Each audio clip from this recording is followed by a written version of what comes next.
Grimm's Fairy Tales. The Hare and the Hedgehog. Chuyện cổ Grimm, thỏ và nhím. This story, my dear young folks, seems to be false, but it really is true. For my grandfather, from whom I have it, used always, when relating it, to say complacently, "It must be true, my son, or else no one could tell it to you." Chuyện này nghe như có vẻ chuyện bịa các bạn ạ. Nhưng đó là chuyện có thật đấy. Chuyện này do ông nội tôi kể lại. Mỗi lần kể ông tôi thường bảo. Các cháu thấy không? Đó là chuyện có thật, ai mà bịa ra chuyện để kể làm gì? The story is as follows. One Sunday morning about harvest time, just as the buckwheat was in bloom, the sun was shining brightly in heaven. The east wind was blowing warmly over the stubble fields. The larks were singing in the air. The bees buzzing among the buckwheat. The people were all going in their Sunday clothes to church. And all creatures were happy. And the hedgehog was happy too. Đầu đuôi câu chuyện như thế này. Hồi đó là mùa thu. Lúa mạch đen đang trổ bông. Vào một buổi sớm, khi mặt trời đã lên cao, ngọn gió ban mai ấm áp thổi lướt qua thân lúa. Chim sơn ca hót vang trong không trung. Ong bay vo vo trên cánh đồng. Mọi người đều mặc quần áo đẹp. Ai nấy vui vẻ. Kể cả chú nhím cũng vậy. The hedgehog, however, was standing by his door with his arms akimbo, enjoying the morning breezes, and slowly trilling a little song to himself, which was neither better nor worse than the songs which hedgehogs are in the habit of singing on a blessed Sunday morning. Nhím đứng trước cửa nhà mình, hai tay buông thõng, đứng hóng gió mát sớm mai, miệng lẩm bẩm hát một bài ca như chúng ta vẫn thường nghe họ hàng nhà nhím nghêu ngao hát. Whilst he was thus singing half aloud to himself, it suddenly occurred to him that, while his wife was washing and drying the children, he might very well take a walk into the field, and see how his turnips were going on. The turnips were, in fact, close beside his house, and he and his family were accustomed to eat them, for which reason he looked upon them as his own. Chợt nhím nảy ra một ý là trong khi đợi vợ rửa ráy mặc quần áo cho con, chú thử dạo ra đồng xem hồi này củ cải đã mọc cao chưa? Chả là củ cải mọc ở cánh đồng cạnh nhà. Chú và gia đình vẫn thường ra thu hoạch về dùng. Lâu dần coi đó là của riêng của mình. No sooner said than done. The hedgehog shut the house door behind him, and took the path to the field. He had not gone very far from home, and was just turning round the sloe bush which stands there outside the field, to go up into the turnip field, when he observed the hare who had gone out on business of the same kind, namely, to visit his cabbages. When the hedgehog caught sight of the hare, he bade him a friendly good morning. But the hare, who was in his own way a distinguished gentleman, and frightfully haughty, did not return the hedgehog's greeting, but said to him, assuming at the same time a very contemptuous manner, "How do you happen to be running about here in the field so early in the morning?" Đã nói là làm. Nhím đóng cửa lại rồi đi ra đồng. Nhưng chưa đi khỏi nhà bao xa. Nhím định đi vòng qua hai bụi rậm gai để băng tắt sang ruộng củ cải thì gặp ngay thỏ cũng đang ra thăm đồng. Có nghĩa là thỏ cũng ra xem bắp cải của mình ra sao. Khi đi giáp mặt thỏ, nhím thân mật chào hỏi. Nhưng thỏ tự cho mình là hạng người cao sang, tỏ vẻ kiêu kỳ, không thèm đáp lễ ngay, mà còn vênh mặt lên dáng khinh khỉnh nói: "Thế nào? Mới sớm tinh mơ mà đã chạy quanh đồng làm gì thế chú mày?" "I am taking a walk," said the hedgehog. A walk, said the hare, with a smile. It seems to me that you might use your legs for a better purpose. Nhím đáp. Tôi đi dạo chơi một chút. Thỏ mỉm cười hỏi. Chú mày mà cũng đi dạo chơi à? Có lẽ chú mày nên dùng chân vào việc khác thì tốt hơn. This answer made the hedgehog furiously angry. For he can bear anything but an attack on his legs. Just because they are crooked by nature. So now the hedgehog said to the hare, You seem to imagine that you can do more with your legs than I with mine. Cái lối nói ấy làm nhím tức điên người lên. Mọi việc chú đều nhẫn nhục chịu đựng được. Nhưng nói đến đôi chân khèo, cái tật vốn bẩm sinh của chú, thì chú không thể nhịn được. Chú bảo thỏ. Có lẽ anh lầm. Chắc gì đôi chân anh đã làm nên chuyện hơn người khác. That is just what I do think, said the hare. That can be put to the test, said the hedgehog. I wager that if we run a race, I will outstrip you. Thỏ kiêu hãnh nói. Tôi nghĩ, nhất định là hơn hẳn. Nhím nghĩ bụng, có giỏi thì hãy thử sức xem sao. Rồi nói. Ta thử cái coi. Nếu chạy thì thế nào tôi cũng chạy vượt anh. That is ridiculous. You with your short legs, said the hare. But for my part I am willing.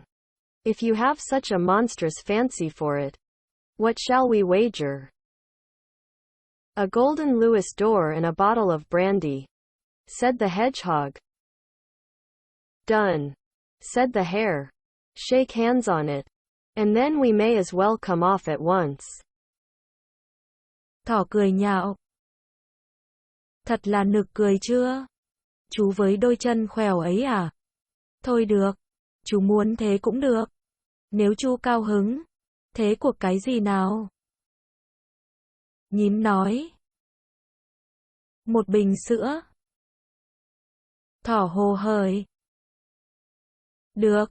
Đập tay cuộc nhé. Có thể tiến hành ngay được chưa?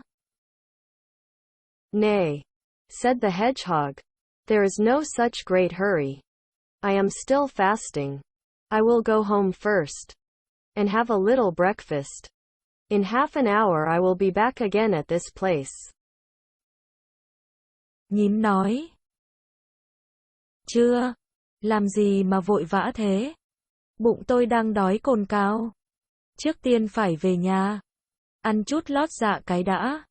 Nửa giờ nữa tôi sẽ lại đây. Hereupon the hedgehog departed. For the hare was quite satisfied with this. On his way the hedgehog thought to himself. The hare relies on his long legs. But I will contrive to get the better of him. He may be a great man. But he is a very silly fellow. And he shall pay for what he has said. Nói xong, nhím đi. Còn lại thỏ rất khoái chí về chuyện này. Dọc đường về nhà, nhím nghĩ bụng. Thỏ cậy chân dài. Nhưng mình sẽ có cách để thắng chứ. Thỏ tuy ra vẻ cao sang thế. Nhưng vốn là anh chàng ngốc nghếch nên thế nào cũng thua cuộc. So when the hedgehog reached home, he said to his wife, Wife, dress thyself quickly. Thou must go out to the field with me. What is going on, then? Said his wife. I have made a wager with the hare. For a gold Louis d'or and a bottle of brandy. I am to run a race with him. And thou must be present. Good heavens, husband, the wife now cried. Art thou not right in thy mind? Hast thou completely lost thy wits? What can make thee want to run a race with the hare? Về đến nhà, nhím bảo ngay vợ. Nhà nó ơi, mặc quần áo nhanh lên. Mình phải ra đồng với tôi cái đã. Vợ nhím hỏi. Có chuyện gì thế? Tôi đánh cuộc với thỏ lấy bình sữa. Tôi sẽ chạy thi với thỏ. Trong chuyện này mình phải giúp tôi một tay. Vợ nhím cầu nhàu la lối. Ôi trời ơi! Ông ơi! Ông thông minh để đâu? Mất trí rồi hay sao? Ông nghĩ thế nào mà chạy thi với thỏ? Hold thy tongue, woman, said the hedgehog. That is my affair. Don't begin to discuss things which are matters for men. Be off. Dress thyself. And come with me. What could the hedgehog's wife do? She was forced to obey him, whether she liked it or not. Nhím nói. Này bà nó ơi! Bà đừng có gào lên thế. Đó là chuyện của tôi. Bà đừng lo. Bà mặc quần áo nhanh lên rồi đi cùng với tôi. Cô nhím không biết làm sao. Đành đi theo chồng. So when they had set out on their way together, the hedgehog said to his wife, Now pay attention to what I am going to say. Look you, I will make the long field our race course. The hare shall run in one furrow, and I in another, and we will begin to run from the top. Now all that thou hast to do is to place thyself here below in the furrow.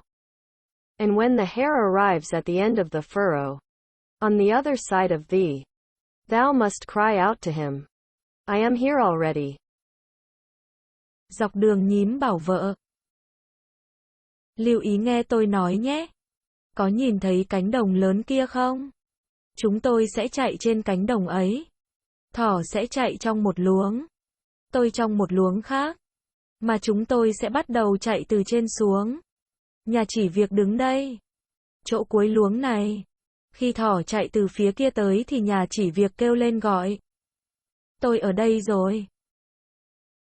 Then they reached the field. And the hedgehog showed his wife her place. And then walked up the field. When he reached the top, the hare was already there. Shall we start? Said the hare. Certainly, said the hedgehog. Đến cánh đồng. Nhím chỉ chỗ cho vợ đứng rồi đi ngược lên. Tới đầu đằng kia đã thấy thỏ đợi ở đấy rồi. Thỏ bảo. Chạy được chưa nào? Nhím đáp. Được. Nào chạy. Then both at once. So saying, each placed himself in his own furrow. The hare counted. Once. Twice. Thrice. And away. And went off like a whirlwind down the field. The hedgehog, however, only ran about 3 paces. And then he stooped down in the furrow. And stayed quietly where he was. When the hare therefore arrived in full career at the lower end of the field, the hedgehog's wife met him with the cry, I am here already. Hai con mỗi con đứng vào một luống. Thỏ đếm. 1, 2, 3. Rồi chạy như gió bão dọc theo cánh đồng. Nhím chỉ chạy 3 bước rồi rúc vào luống cày ngồi im. Khi thỏ chạy như bay xuống tới đầu cánh đồng thì vợ nhím kêu lên. Tôi ở đây rồi. The hare was shocked and wondered not a little. He thought no other than that it was the hedgehog himself who was calling to him. For the hedgehog's wife looked just like her husband. The hare, however, thought to himself, that has not been done fairly, and cried, It must be run again. Let us have it again. Thỏ giật mình. Ngạc nhiên lắm. Nó đinh ninh là chính nhím gọi nó. Vì vợ nhím giống chồng y hệt. Điều đó ai cũng biết. Thỏ nghĩ bụng. Có cái gì không ổn đây? Thỏ nói. Chạy lần nữa. Lần này chạy ngược lên. And once more he went off like the wind in a storm. So that he seemed to fly. But the hedgehog's wife stayed quietly in her place. So when the hare reached the top of the field, the hedgehog himself cried out to him, I am here already. Rồi nó chạy như gió bão. Tay đập phần phật vào đầu. Nghe lời chồng. Vợ nhóm vẫn đứng nguyên chỗ cũ. Thỏ chạy lên đến nơi. Nhím lại gọi. Tôi ở đây rồi. The hare, however, quite beside himself with anger, cried. It must be run again. We must have it again. All right, answered the hedgehog. For my part, we'll run as often as you choose. Thỏ tức điên. Kêu. Chạy lần nữa. Nào chạy xuống. Nhím đáp. Chẳng sao cả. Theo tôi. Anh thích chạy bao nhiêu lần cũng được. So the hare ran 73 times more. And the hedgehog always held out against him. And every time the hare reached either the top or the bottom, either the hedgehog or his wife said, I am here already. Thỏ chạy như vậy đến 73 lần. Mà nhím vẫn đủ sức chạy. Mỗi lần thỏ chạy tới đầu trên hay đầu dưới thì nhím chồng hay nhím vợ lại nói. Tôi ở đây rồi. At the 74th time, however, the hare could no longer reach the end. In the middle of the field he fell to the ground. Blood streamed out of his mouth. And he lay dead on the spot. But the hedgehog took the Lewis door which he had won and the bottle of brandy, called his wife out of the furrow, and both went home together in great delight. And if they are not dead, they are living there still. This is how it happened that the hedgehog made the hare run races with him on the Buxtehude Heath, till he died. And since that time no hare has ever had any fancy for running races with a Buxtehude hedgehog. Đến lần thứ 74 thì thỏ đành bỏ cuộc. Ngã lăn ra đất. Nằm ngay đơ giữa đồng. Nhím thắng cuộc liền gọi vợ ra uống sữa rồi cùng nhau vui vẻ về nhà. Nếu hai vợ chồng nhím chưa chết thì ắt hẳn là còn sống. Các cháu ạ.